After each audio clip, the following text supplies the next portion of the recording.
Thank you. Our next speaker is Julia Bidwell. She's worked for the County of Orange for the last 9 years. She's currently Director of Housing Community Development. Thank you, and good afternoon. I said good morning the last 5 times, but happy Sunday afternoon.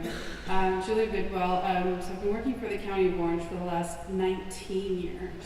That's okay. All within housing. So I'm going to get a little bit more detailed instead of just saying what she said, because I'm about to talk about No Place Like Home. I'm going to go into some of the planning efforts at the county in anticipating some of this funding coming down and being voted upon.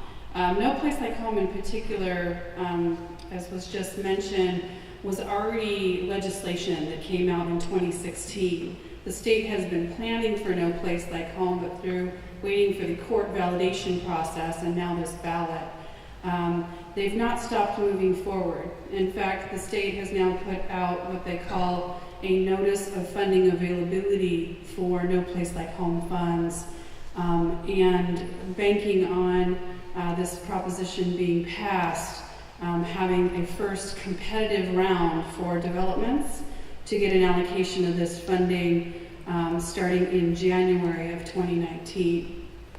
So people are not waiting around for these to pass. One of the things that we've been doing locally within the County of Orange on homelessness is looking at both the services, the emergency shelter piece, but the housing piece. In June of this last year, the Board of Supervisors adopted a housing funding strategy. This is in concert with OCAJC, and you'll be hearing from Kelsey in a little bit. But it identified those 2,700 or so unsheltered as needing permanent supportive housing. So we developed a plan, financing plan for the development of 2,700 units of permanent supportive housing. Now I know in our field we love to adopt lingo, and it doesn't always translate.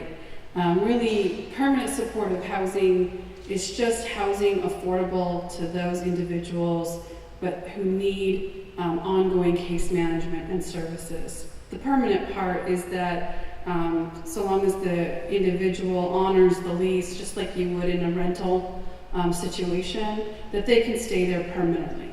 Permanent supportive housing is not emergency shelter. That is completely different. I only bring that up because there's a lot going on in Orange County right now, and the two are sort of getting mixed. Permanent supportive housing, at the end of the day, if we develop affordable and permanent supportive housing in your neighborhoods, you will not know the difference. In fact, for the most part, of the units that I've developed, I consider them to be the best on the block. Part of that is that we have to maintain that. There are a lot of individuals that have a fear, and part of that is the education about individuals that are already living in our community. They're just living in substandard housing. They're living on the street. So part of our housing funding strategy is to address that and to develop those 2,700 units. So how does No Place Like Home come into that? Simply, it's a financing source. We like to break it down into sticks and bricks. That is the physical capital development of an apartment complex. Then there's the services component of it. That is going to be basically a services provider, whether that be a county health services provider or a nonprofit homeless services provider, partnering with a developer who builds that housing to provide that ongoing case management and services for those individuals with mental illness, because that's No Place Like Home is specifically for that population. So when it all comes down at the end of the day, there are 2 pots of money. The county is guaranteed $6.5 million of the No Place Like Home in what they call a non-competitive. So long as we submit eligible developments for that funding, we will receive an allocation up to $6.5 million for, could be 2, 3, 4 developments. Then there is a competitive pot of funding.